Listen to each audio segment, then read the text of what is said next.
है कि पाकिस्तान ने हमला Aber wir haben लेकिन अभी natürlich भी immer ये im समस्या हमारे Stadtbild सामने noch है, जिस dieses तरह से Problem हमारे und शहर deswegen दिखते हैं और ist der इसलिए गृह Bundesinnenminister मंत्री ja auch अब भी dabei, बड़े स्तर jetzt पर in sehr डिपोर्टेशन की großem प्रक्रिया Umfang में auch जुटे हुए हैं। zu ermöglichen.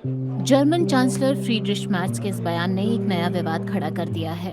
Stadtbild जर्मन शब्द स्टार्ट बिल्ड का मतलब है शहर कैसे दिखते हैं, लेकिन लेफ्ट पार्टी के सांसदों ने चांसलर मैर्ज पर इस शब्द को आप्रवासन से जोड़ने के लिए भेदभाव का आरोप लगाया है। Was haben Sie denn damit ganz konkret gesagt? Wie sieht man denn आपके कहने का क्या मतलब था? आप इस समस्या को लोगों की त्वचा के रंग के अलावा और किस नजरिए से देख सकते हैं? आप इस समस्या को कैसे चिन्हित करना चाहते हैं? ये बयान चोट पहुंचाने वाला, भेदभावपूर्ण और घटिया है। मैं उम्मीद करूंगी कि आप में मिस्टर मैच इतनी हिम्मत होगी कि आप यहाँ खड़े होकर इस वाक्य के लिए माफी मांग सकें। आपने इस देश के बहुत सारे लोगों का अपमान किया है। ये हमारे समाज को बांटता है और आखिर में जर्मनी को नुकसान पहुँचाएगा। ये वाक्य वापस लीजिए और माफी मांगिए।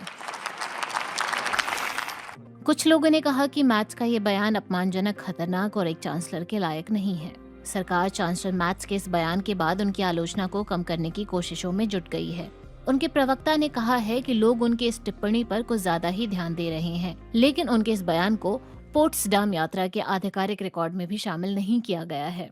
कि चलने वाले ट्रकों का पूरी दुनिया में सबसे बड़ा बेड़ा है। ये truck lithium iron phosphate battery पर चलते हैं और 90 मेट्रिक टन का भार उठा सकते हैं। इनके ड्राइविंग रूट, माइनिंग डंपिंग इलाके और बैटरी स्टेशन तक हुआवे के 5G एडवांस नेटवर्क से लैस हैं। हुआवे और उसके पार्टनर XCMG का कहना है कि वे किसी भी वक्त, तापमान या स्थिति में मुश्किल रास्ते नाप सकते हैं। AI एल्गोरिदम रास्तों को देखता है, सेंसर ट्रैक हर गतिविधि पर नजर रखते हैं और कर्मचारी कंट्रोल रूम से ऑपरेशन कंट्रोल करते हैं। 通过这些大数据的这个分析， हम बिग डेटा के विश्लेषण के जरिए ट्रकों के ऑपरेशन के साथ साथ निर्माण प्रक्रिया के प्रबंधन को भी बेहतर कर सकते हैं। 运营过程当中管理的方面的一些优化。 लेकिन ग्रीन ट्रांसपोर्ट को अपनाने का मतलब ये नहीं है कि ये पूरी प्रक्रिया ही पर्यावरण के लिए बेहतर हो गई हो। चीन में कोयले का खनन वायु और पानी के प्रदूषण का जिम्मेदार है। चीन दुनिया में सबसे ज्यादा कोयला पैदा और खपत करने वाला देश है। चीन के राष्ट्रीय कोयला संघ के मुताबिक 2025 के अंत तक ये ट्रक और दिखने लगेंगे। ये पुरानी मशीनें अब नए काम तलाश रही हैं।